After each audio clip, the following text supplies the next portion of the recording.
tu deviendras. Choisis-moi, je suis le livre, j'ouvre à la connaissance immense. Choisis-moi, je suis le livre, maître du savoir. Bienvenue mesdames et messieurs, fervents lecteurs et amis amoureux de l'émission Un livre, 1000 idées, émission produite par les filles de Saint-Paul depuis la ville de Lubumbashi. Aujourd'hui, nous avons le réel plaisir de recevoir pour vous un immense auteur, un spécialiste pour le cours de dissertation. Il s'agit de M. François Kitete qui va nous parler largement de comment rédiger un travail de dissertation. Dissertation qui est devenue par moments un fil à retordre pour la plupart d'élèves, faute de méthodologie, faute de lecture ou d'une bonne préparation. La suite, c'est tout de suite. Choisis-moi, je suis le livre. Et bien avant de développer le thème de ce jour, nous allons d'abord présenter l'auteur dont il est question. Il a sorti ses livres d'une haute facture, La pratique de la dissertation, la 4e édition déjà. Je vous présente qui est Kitete Mulenda François. Il est d'abord un homme aux multiples casquettes, licencié en pédagogie appliquée, option français linguistique africaine. Il est licencié en droit, option droit privé et judiciaire, auteur, romancier, dramaturge, essayiste et poète. Professeur de français et de philosophie dans plusieurs écoles, d'abord de Kinshasa avant de regagner Lubumbashi, dont l'école Massamba, le groupe scolaire Aurore, l'Institut Salongo de Bandalungwa, l'Institut Madini, le lycée Chondo, le complexe scolaire Les Bourgeons et le complexe scolaire Saint-Laurent. Il a enseigné les cours de droit, quelques notions de législation sociale, de correspondance administrative et commerciale, ainsi que d'expression orale et écrite à l'Institut supérieur des arts et métiers de Marie Auxiliatrice, une œuvre salésienne de Don Bosco de Lubumbashi. Il est président de l'association sans but lucratif dénommée Bureau d'action en milieu scolaire, BAMS, ASBEL en sigle. Membre de la Société des écrivains et critiques du Grand Katanga en République démocratique du Congo. Ancien expert d'études juridiques, stratégie et politique de développement à la cellule technique de coordination et de planification. Il a tenu plusieurs séminaires, ateliers et conférences à caractère national et international. En décembre 2015, il a été sélectionné avec d'autres artistes de la place comme peintre, sculpteur, céramiste et écrivain par la division provinciale de la culture et des arts pour exposer ses œuvres littéraires au Musée national de Lubumbashi en République démocratique du Congo. Vous l'avez bien entendu, c'est un auteur incomparable, un modèle pour la jeunesse et un grand esprit littéraire. Monsieur François Kitete, bonjour. Bonjour. Avec vous, nous allons nous entretenir autour de votre livre, La pratique de la dissertation, qui en est à sa 4e édition. Et tout à l'heure, nous allons ensemble les décrypter. Merci. Merci.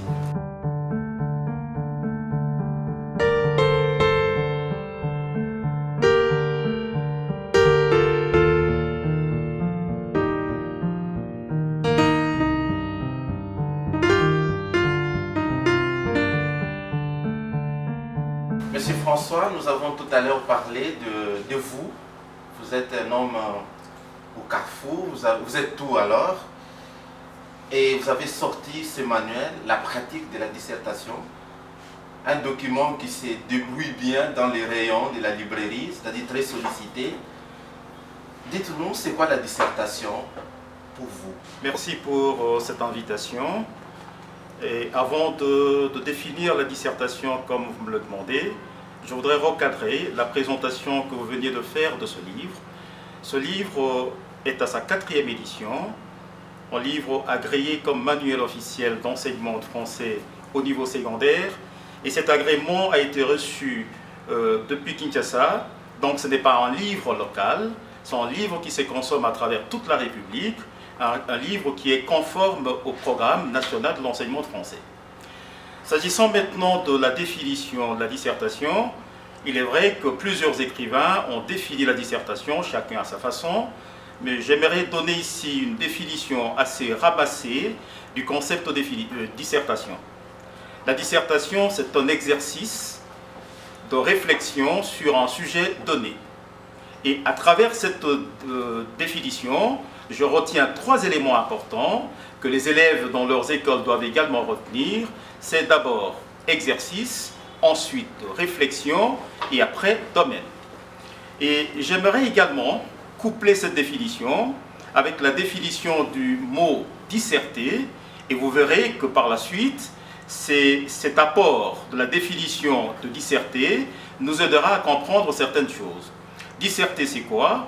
C'est composer, c'est arranger, c'est ordonner harmonieusement les idées pour en faire un tout complet, un tout unifié, un tout attrayant.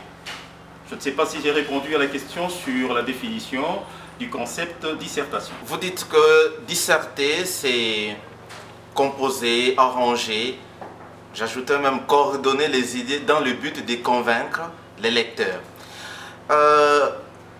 Vous avez, dans votre livre, souligné ou établi une différence qu'il y a entre argumenter et démontrer.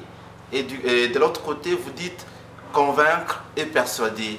Pratiquement, ces verbes ont la même signification, mais essayez de nous donner leur champ des nuances. Lorsque vous nous rappelez les verbes qui sont là, argumenter, démontrer, convaincre et persuader. Ce sont des verbes qui sont couramment utilisés en dissertation, sauf qu'il y a des petites nuances au niveau de leur compréhension. C'est ainsi que nous allons essayer de définir les 4 verbes, en commençant par démontrer et argumenter. Démontrer, c'est quoi? C'est tout simplement chercher à justifier des énoncés qui sont indiscutables en matière de dissertation, qui sont indiscutables, qui sont irréfutables. Et pour les prouver, pour les développer, pour les expliquer, le dissertateur ne cherche que des arguments, des faits, des citations, des exemples, des dates, des chiffres pour le faire. Et le modèle le plus courant, ou le modèle, la référence qu'il faudrait prendre par rapport à ce genre de travail, c'est le discours mathématique. Et quand on parle de discours mathématique, on voit Blaise Pascal, qui nous ramène sur les faits qui doivent être précis et que les propositions doivent être prouvées. Argumenter, c'est justifier également un énoncé, une idée, par des arguments. Par des arguments, mais l'argumentation porte plus sur la raison, sur l'esprit, plutôt que sur les sensibilités. Okay. C'est ainsi qu'il y a une différence entre démontrer et argumenter. Donc, le dissertateur, l'énonciateur, peut justifier une idée qui n'est pas forcément acceptée par celui qui reçoit, celui qui écoute ou celui qui corrige. Donc cela, ça crée maintenant une différence entre la démonstration et l'argumentation. S'agissant maintenant de convaincre et persuader, la conviction touche la raison. La conviction ne donne pas les sentiments que l'on a, on ne développe pas ses sentiments, on ne développe pas son expérience personnelle, mais on cherche par des arguments à amener la personne à accepter la vérité que nous sommes en train de démontrer.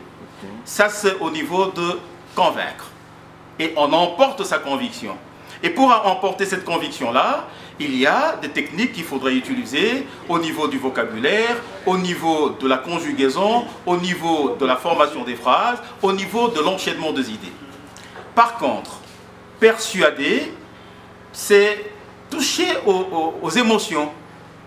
Lorsque je cherche à persuader quelqu'un, je ne suis plus dans le raisonnement, je suis maintenant dans les émotions. Émouvoir quelqu'un. Et pour émouvoir quelqu'un, je peux recourir à tout ce qu'on appelle toutes les séductions de la rhétorique. Et dans les séductions de la rhétorique, je peux avoir l'essence de mots, je peux avoir également la force de l'image, je peux avoir également l'éclat du rire, je peux avoir également des envolées pathétiques. Ce sont des éléments qui permettent maintenant d'émouvoir quelqu'un, de toucher au corps de sensible de quelqu'un. Voilà, tous ces verbes-là dénotent déjà le but pour lequel l'élève rédacteur doit pouvoir développer un sujet.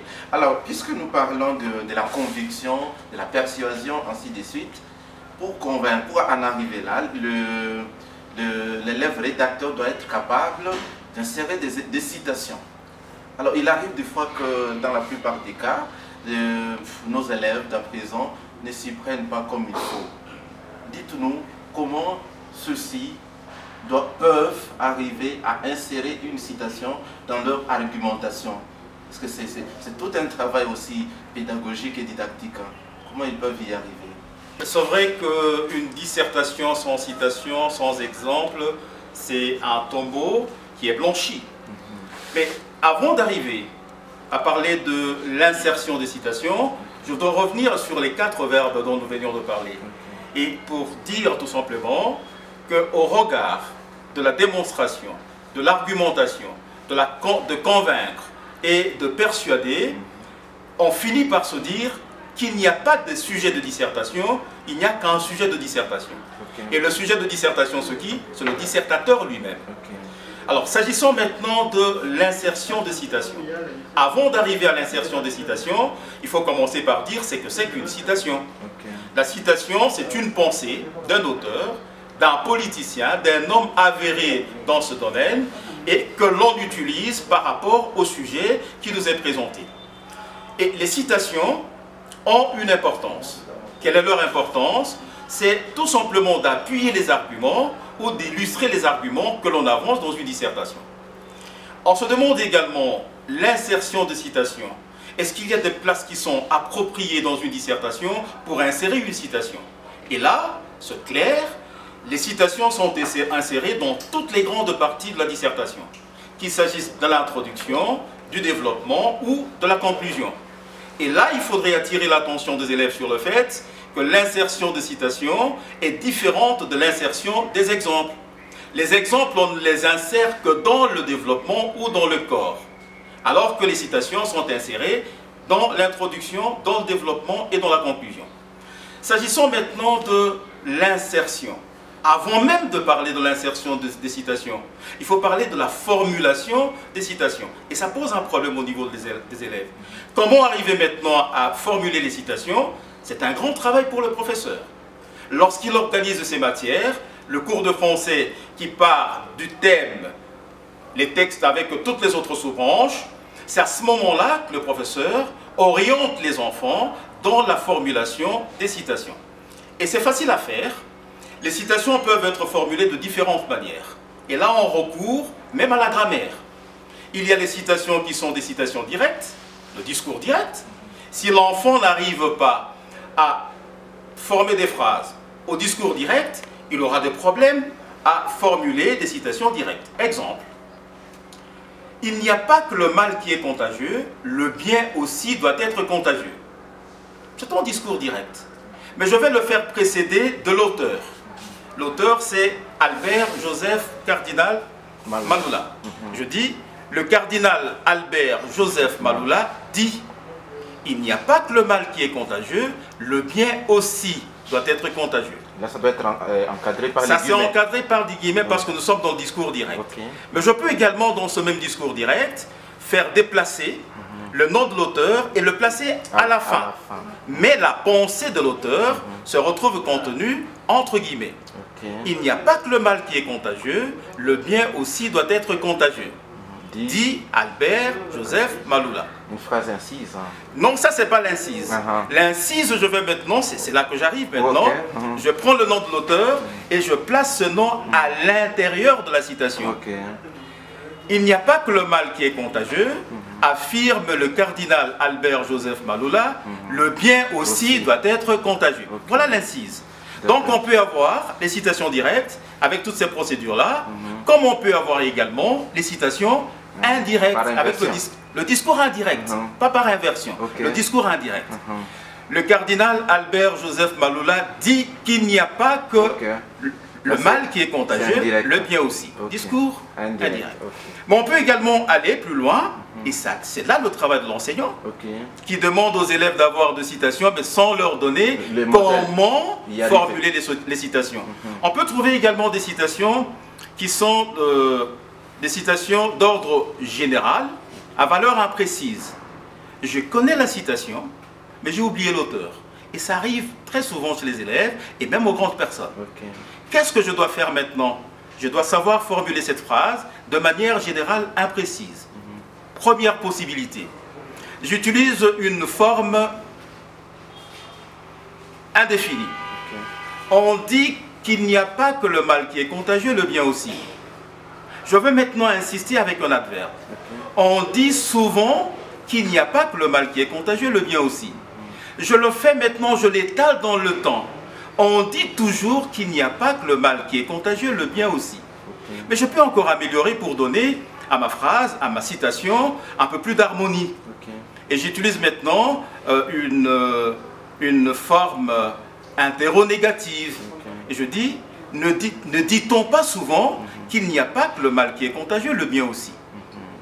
Voilà maintenant autant de techniques qui vont permettre aux enfants non seulement d'être collés à un seul modèle, mais à générer plusieurs modèles dans la reformulation. Et maintenant, pour les insérer, c'est facile, parce que la citation vient appuyer l'idée, ou ça vient illustrer l'idée.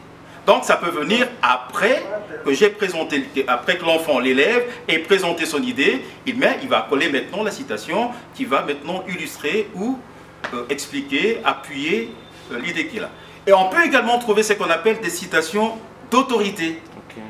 On se réfère à un auteur qui a une grande renommée, qui a appuyé, qui a dit quelque chose sur la matière dont on a tiré le sujet de dissertation, mais on prend cette pensée-là, on les sert comme citation d'autorité. Dans quelques semaines, pratiquement, les élèves auront à s'essayer à ces lourds travaux de dissertation qu'ils jugent parfois comme un fil à retordre ou comme une épine qu'ils doivent soutirer de leurs pieds. Maintenant, nous avons un spécialiste, un expert en la matière qui a enseigné pendant autant d'années ces cours. Il est en train de nous expliquer comment vos élèves, vos enfants, si vous avez un finaliste à la maison, vous êtes peut-être vous-même finaliste, je vous invite à être toute oreille à cette émission pour que vous sachiez comment vous pourrez, peut-être à la dernière minute, vous y prendre du jour-jeu. Alors, il était en train de nous expliquer comment insérer une insertion. Il s'est étalé et il a expliqué plusieurs méthodes pour y arriver. Maintenant, Monsieur Kitete, dites-nous, qu'est-ce que la dissertation, elle comporte combien de parties concrètement? Puisque c'est peut-être c'est le nœud du problème. Certains enseignants n'expliquent pas clairement les grandes parties d'une dissertation. S'ils les savent, alors ils disent, mais comment reformuler? On est déjà en pleine introduction, comment je peux parvenir à reformuler? Et comment quitter de l'introduction de l'introduction au développement et pour chuter vers la conclusion? Alors dites-nous les grandes parties d'une dissertation. Merci beaucoup. Lorsqu'on parle des parties, les grandes parties d'une dissertation, on fait allusion au schéma classique d'une dissertation. Et là, il y a toujours confusion au niveau de schéma classique, partie d'une dissertation et les paragraphes dans une dissertation. Le schéma classique d'une dissertation comprend trois grandes parties. Il y a l'introduction, il y a le développement qu'on appelle également le corps, et il y a enfin la conclusion. Alors maintenant, il faut faire attention. Lorsqu'on dit aux enfants que la dissertation a trois grandes parties, il est des enfants, ça se dit, il est des enfants, il est des enfants qui pensent que la dissertation comprend trois paragraphes. Et là, l'enseignant doit faire très attention pour ramener l'intelligence des enfants à comprendre que les trois grandes parties, c'est introduction, développement, conclusion. Ok. Mais les paragraphes, par contre, ce sont des idées Ok. qui sont contenues dans la dissertation. Parce que le principe est élémentaire. Autant d'idées, autant de paragraphes. Ok. Un paragraphe pour une idée pour un paragraphe. Ok. Quand bien même on aurait, par moment, des idées qui sont confinées, deux idées dans un même paragraphe. Vraiment. Voilà. Ok, alors nous notons que chaque grande partie comporte des paragraphes. Alors dites-nous, parce que pour passer d'une partie, d'une grande partie à une autre partie, il doit y avoir des éléments de transition. Ces éléments de transition, vous les avez insérés dans votre livre. Et la deuxième question que je voudrais poser, c'est de quoi est composé un corps ou un développement? Les éléments de transition, qu'on appelle également Les expressions charnières, Logique. qu'on appelle également Connecteurs. les connecteurs de la Logique, pensée, logique. logique de la pensée. Ok. Et ces éléments qui sont là sont très importants. Lorsque j'enseigne la dissertation, je fais allusion à la porte. Je vois, au niveau de la porte, il y a le battant de la porte, mais il y a la chambrale, et le battant est collé à la porte par de charnières. Et les charnières sont des éléments de liaison, des éléments qui permettent l'enchaînement des idées au niveau du travail. C'est ainsi que lorsque nous avons commencé à définir la dissertation, j'ai demandé que je puisse d'abord définir disserter. Et disserter, c'est composer, arranger, ordonner, coordonner. Pour donner quoi? Donner un texte complet, un texte attrayant, un texte harmonieux. Donc les éléments charnières qui sont là, les éléments de transition qui sont là, permettent l'enchaînement logique des idées, permettent que la dissertation ne soit pas des parties qui sont éparses, mais qui se tiennent, qui se soutiennent et qui conduisent jusqu'à la conclusion de manière logique. Des parties qui constituent toute une cohérence, un corps ou un tout bien réfléchi. Monsieur François, puisque nous parlons des différents éléments de transition, la question suivante sera de savoir le type de travail que vous pourrez conseiller aux élèves. Puisque dans la plupart des cas, on pose des questions comme démontrer, commenter, discuter, argumenter, développer, justifier. Alors, vous avez une grande expérience, non démontrable d'ailleurs. Dites-nous, partant de tout ce que vous avez acquis comme expérience dans l'enseignement du cours de français, notamment de la dissertation, puisque vous en êtes vous-même auteur ou expert, vous y avez consacré beaucoup de réflexion pour pouvoir détecter les failles des enfants. Quel est le type de travail que vous pouvez conseiller? Est-ce celui de la discussion, de la démonstration, du commentaire, développement? Un conseil à donner aux élèves par rapport au type de travail en matière de dissertation. Okay. D'abord, il faut donner une précision. Et là, il y a beaucoup de difficultés au niveau des apprenants lorsqu'on parle de type de travail en dissertation. Il faut leur dire qu'en dissertation, il y a deux grands types de travaux. Il y a les travaux de discussion et il y a les travaux de démonstration.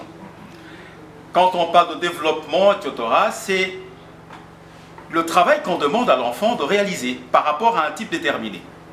Et les enfants doivent également savoir que lorsqu'il y a des sujets de dissertation, généralement on en donne 7, 8, 9, il y a ce qu'on appelle les verbes et les expressions consignes qui accompagnent la plupart des sujets. Et lorsqu'on ne comprend pas les verbes et les expressions consignes qui accompagnent la plupart des sujets, on peut être à côté de la plaque. C'est-à-dire quoi? Le sujet est accompagné d'une expression consigne ou d'un verbe consigne qui conduit à ce que le travail soit un travail de discussion ou un travail de démonstration. Si l'enfant prend l'expression consigne ou prend le verbe consigne comme discussion alors que se démontrer, on va dire comme le disent le latiniste, bene curis sed extra viam. Vous courez bien mais hors la voie. Donc vous développez très bien votre travail mais hors sujet. Et généralement, je ne conseille pas à un enfant, je ne dis pas aux élèves, voici le type qui est prenable. Non, je leur donne tous les moyens nécessaires pour que devant n'importe quel sujet qui se présente à eux, qu'ils soient capables de le traiter, qu'ils soient capables de trouver les éléments, qu'ils soient capables de le conduire jusqu'à la fin. Donc, mon travail à moi, ce n'est pas de donner des prêt-à-porter. Je ne donne pas de prêt-à-porter, mais je donne tous les moyens, j'arme mes élèves avec tous les moyens nécessaires pour que devant n'importe quel sujet, ils soient capables de faire quelque chose. Monsieur François, on sent que vous maîtrisez vraiment le cours de dissertation, puisque vous en êtes vous-même l'auteur. En dépit de tous les conseils que vous pouvez prodiguer à vos enfants, de toutes les techniques que vous pouvez offrir à vos encadrés, vous les outillez méthodologiquement et tout. Mais par moment, on enregistre quantité d'échecs, pas mal des échecs, l'examen d'État. Cela est dû, je ne sais pas, à la méthodologie qui n'est pas maîtrisée par la plupart d'enseignants ou au niveau très bas dont font montre les élèves d'à présent dans ces secteurs. Samuel, vous êtes professeur de français, vous maîtrisez mieux le domaine que moi. Il y a des problèmes, il y a des situations qui poussent les élèves à ne pas présenter leurs travaux comme il se doit. Les causes sont multiples. Des causes qui peuvent être lointaines comme des causes qui sont immédiates. Les causes lointaines, c'est la mauvaise préparation, la mauvaise formation ou la mauvaise orientation. Les causes qui peuvent être immédiates, c'est également le formateur lui-même. Est-ce que le formateur est compétent pour encadrer les enfants? Donc la formation du formateur pose problème. Si la formation du formateur pose problème, ça va se ressentir dans le travail des enfants. Et également le problème c'est lequel? Est-ce que l'enseignant donne aux enfants plusieurs moyens de défense, plusieurs moyens pour leur permettre de faire face à la dissertation? Regardez ce qui va se passer. Le prof de français n'est pas le seul professeur de dissertation. C'est ce que les gens oublient. Le prof de français, c'est l'entraîneur. Il est au point de construction et au point d'achèvement. Mais les matériaux de construction, il les tire d'où? Il les tire de toutes les autres branches. Physique, chimie, etc. Je vous donne un exemple. Il y a un auteur qui dit, pour comprendre, il faut comprendre la matière en la faisant passer par l'étamine. L'étamine. Déjà en médecine, on est... Non, pas seulement en médecine, on rentre au secondaire. Nous sommes en botanique. Botanique, ok. Et non seulement la botanique, nous sommes dans les parties de la fleur. Okay. Et dans les parties de la fleur, nous parlons de l'étamine. L'enfant qui n'a pas bien maîtrisé cette notion de botanique, est-ce qu'il va comprendre le sujet? Il ne le comprendra pas. Donc, il y a la formation du formateur, il y a la formation des élèves. Si les élèves n'ont pas été bien formés, n'ont pas été bien conduits, n'ont pas les acquis qu'il faut, ça va se ressentir. La dissertation va en pâtir. Et nous aurons les résultats que nous avons aujourd'hui. Donc, il y a des causes lointaines, les enfants qui ne lisent plus, ou les enseignants qui n'orientent plus les enfants vers la lecture. Il y a trop de distractions actuellement, les réseaux sociaux, les livres sont mis à l'écart. Et les enseignants ne poussent pas les enfants à être des aigles. Vous comprenez ce que je veux dire? Alors, quel pourrait être le remède, puisque les enfants ne sont pas poussés, ne sont pas motivés à se faire ras de la bibliothèque, ne lisent plus, quand bien même qu'ils pourraient disposer des téléphones, des moyens nécessaires pour pouvoir s'informer convenablement sur divers sujets qui pourraient être à leur disposition ou faire l'objet de leur dissertation.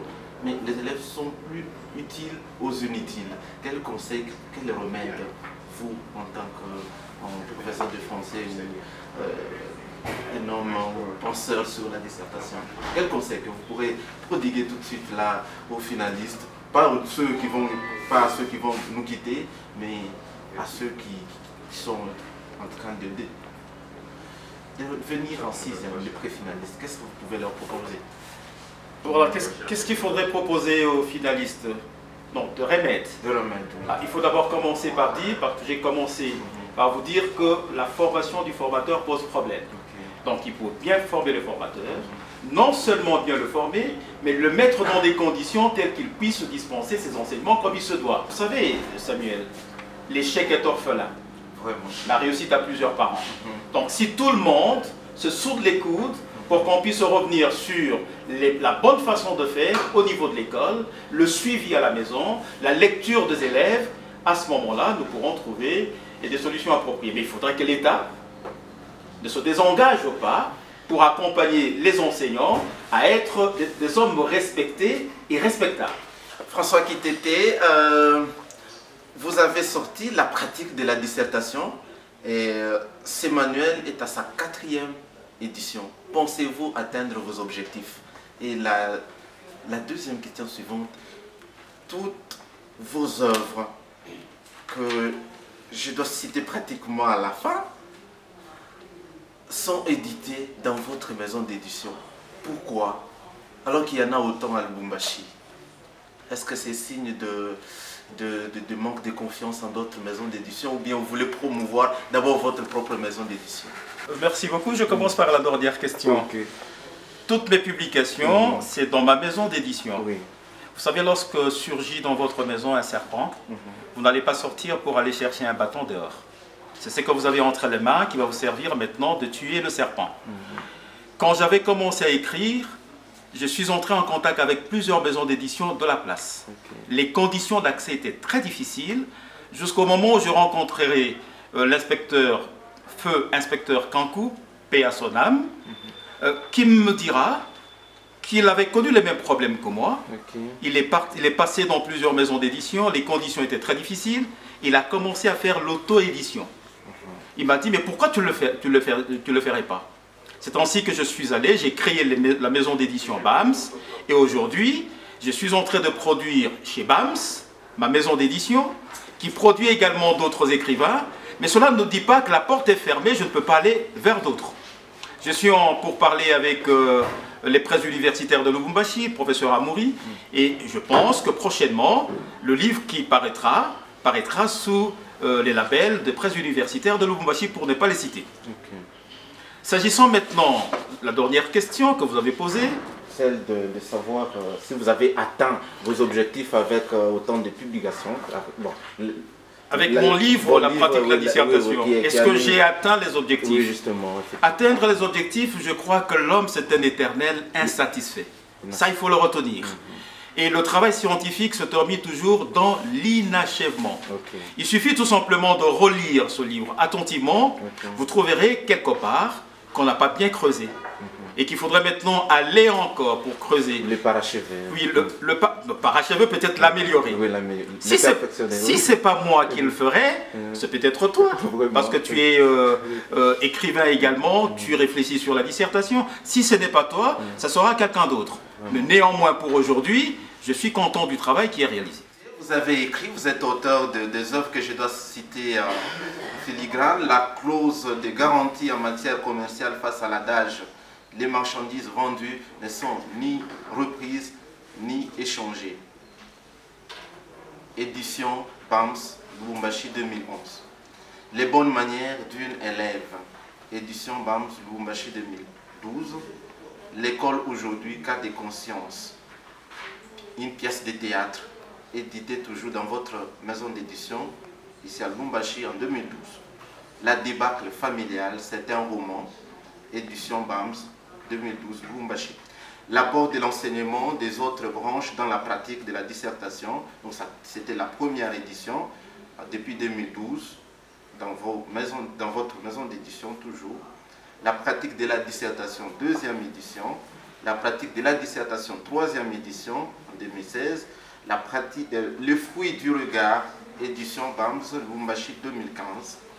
L'ancrage identitaire inclusif et exclusif positif à travers la chanson de Sando Marteau aux éditions BAMS, toujours ici à Lubumbashi 2017. Note de lecture de Malemba Nkulu. Là, vous me parlez des élections démocratiques en RDC. Édition BAMS, Lubumbashi 2018. Une question peut-être qui me vient à l'esprit en lisant vos œuvres. Quel est l'œuvre qui vous inspire le plus, votre chef-d'œuvre? Parmi tout ce que j'ai publié, pas édité parce qu'il y a des livres d'autres personnes que j'ai édités dans ma maison. Parmi toutes mes publications, vous demandez quelle est la publication qui me berce davantage. C'est comme qui dit à un parent qui a 5 enfants, qu'il vous montre l'enfant qu'il aime le plus. Il doit y avoir toujours un dauphin, c'est toujours... Bon, dauphin, c'est naturel. Dauphin, c'est naturel, mais est-ce que vous voulez que je renie d'autres enfants par rapport à un seul enfant? Ce qui est vrai, c'est que dans chacune de mes œuvres, je mets un peu de mon cœur, un peu de mon esprit, un peu de ma force, et je m'identifie à toutes mes œuvres, donc je n'ai pas de préférence. Toutes mes œuvres traduisent ce que je suis. La question voudrait dire ceci. Oui. Quelle est cette œuvre, ou bien quel est cet ouvrage qui a été le plus tiré, qui a connu un tirage dense par rapport aux autres? Au niveau de tirage, jusqu'à aujourd'hui, le livre qui a connu beaucoup de tirages, c'est la pratique de la dissertation, qui venait d'être agréée par le ministère et qui facilite le travail aux élèves et aux enseignants. Donc le plus gros tirage, je le tiens de ce livre, la pratique de la dissertation. François, avant de vous libérer, c'est l'avant-dernière question. Je vous ai présenté comme enseignant, vous l'êtes bien sûr. Vous revêtez plusieurs casquettes, avocat, poète, romancier, donc pour dire écrivain, auteur et tout. Quelle est la casquette qui vous berce, que vous chuchotez le plus? Samuel, si vous avez été attentif, j'ai répondu à cette question. Je reviens anticipativement. Oui. Avocat, écrivain, enseignant. Quelle casquette me va le plus?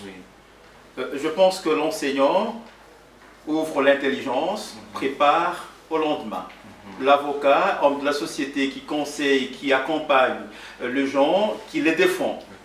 L'écrivain, homme de la société, qui réfléchit sur les réalités de la société. Vous savez que lorsqu'on considère l'enseignant comme intellectuel, il faut rentrer dans la Grèce antique. Pour définir l'intellectuel, c'est l'architecte transparent de la société. Celui qui observe, celui qui critique et celui qui propose. Et nous sommes dans la même sphère.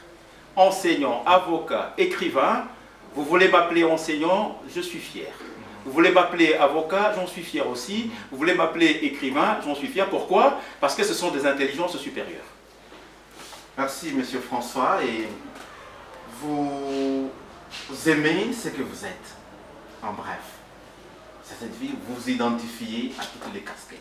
Tout à fait. Est-ce que vous êtes un homme au carrefour intellectuel? Au carrefour des savoirs. Des savoirs et scientifiques. Oui. Alors, quel conseil pouvez-vous prodiguer à la jeunesse, peut-être qui nourrit beaucoup d'ambition? À la jeunesse qui voudrait se frayer un chemin, quel est le conseil que je peux donner à cette même jeunesse? Aimer ce que l'on fait. Et le faire des choses honnêtement dans l'obscurité comme dans la lumière. Et choisir des modèles d'excellence, des modèles de réussite. Lorsqu'on a ces éléments en main, dans sa tête, eh bien, je le dis souvent, on ne va pas rester oiseau de basse-cour, mais on sera un aigle qui va voler haut et plus haut encore. Au niveau du pays, quel est cet auteur vous inspire le plus? Non. Parce que c'est chacun qui doit avoir quand même son mentor, sa muse. Scientifique. Mentor, non, parce que lorsqu'on voit mentor, on va dans la définition de mentor, c'est quelqu'un qui a quelque chose que je voudrais avoir et qui m'accompagne. Non, dans ce sens-là, je n'ai pas été accompagné, mais tous ceux qui font du bon travail, tous ceux qui écrivent bien, m'inspirent.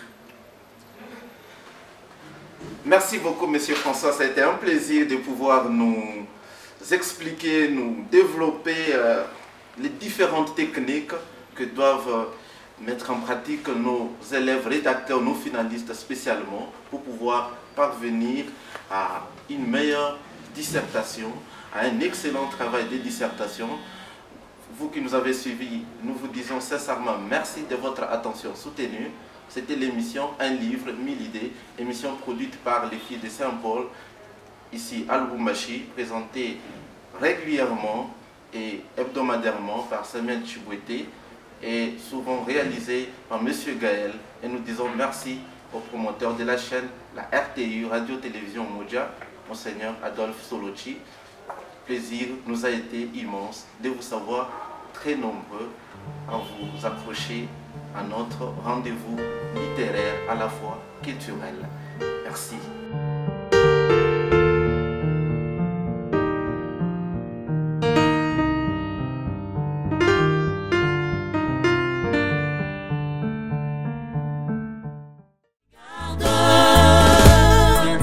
Je te dirai ce que tu deviendras.